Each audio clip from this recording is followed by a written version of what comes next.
Okay, something I quickly want to talk about. I talked about the bucket analogy when it comes to like split squats and squats, but the same thing can be said for the hip thrust. You want to think about that bucket for the hip thrust. So this is the bucket pouring out that way. This is the bucket pouring out that way. I have a lordosis, so it looks exaggerated. You want this compact.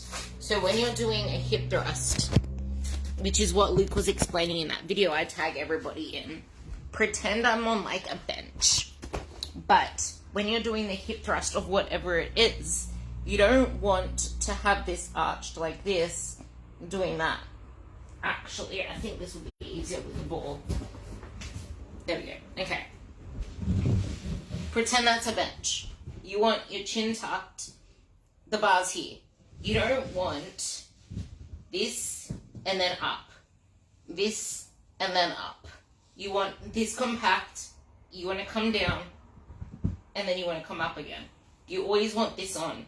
And you can feel here to make sure it's like turned on. You want to make sure you get the full thrust at the top. Like bring this in like you're reverse crunching. Oh, that hurts my butt. Okay, so reverse crunch. Like I'm just reverse crunching. I'm not doing anything except reverse crunching. So that's a reverse crunch. Now I'm going to push through my heels and push my feet that way. So my feet are going that way. I'm pushing through my heels. Oh, my butt. And that's like almost full extension. If you're using anything really heavy for your hip thrusts, you are not going to feel them. Because it's not a movement that you're meant to be loading really heavy. So just think about that. I actually really needed to pee too. So had a full bladder then. There's something to think about. Don't do hip thrusts with a full bladder because you will have a barbell on you as well. But think about that's the bucket of your hips. You don't want it that way. You don't want it that way. You want to think about bringing the way that I say it, which is quite crude, is you want to get your cha-cha up into your belly button.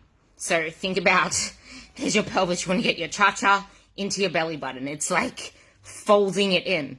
That's like a reverse crunch, and that's going to help you keep your butt engaged. You don't want to get your back, wait, I'll do it that way. You don't want to get your back doing that at the bottom.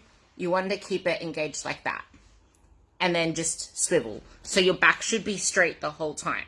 I hope that helped.